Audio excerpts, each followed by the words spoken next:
جاوید امرخیل په سندرو کې انقلاب جاوید امرخیل چې موږ او تاسو له 1940 څخه پېژنو د پښتو موسیقۍ نوموتی ستوری دی چې نوموړی اوس وخت د موسیقي په نړۍ کې لوړ لري. موږ یې دلته د سندرو په انقلاب په اشاره کوو. ښاغلي امرخیل په خپلو سندرو کې هېوادنۍ مینه تر نورو جلا ثابته کړې او دا یې ښکاره کړي چې هغه د هېواد لپاره په سندرو کې څرګندي دي.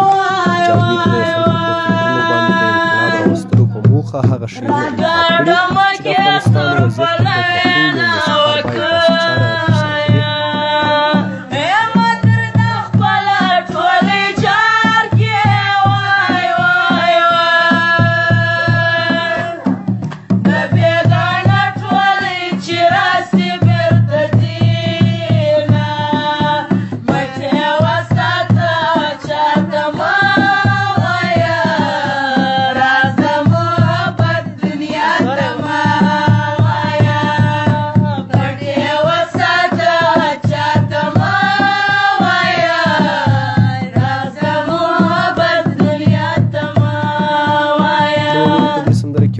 پاڅېږه وطنه، موږ هدف ژر ترلاسه کولی شو.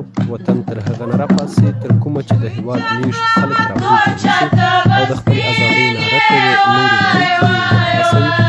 جاوید په خپلو سندرو کې د هېواد د بیا ورانولو اشغال ته اشاره کوي او په افسوس سره ویلي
ما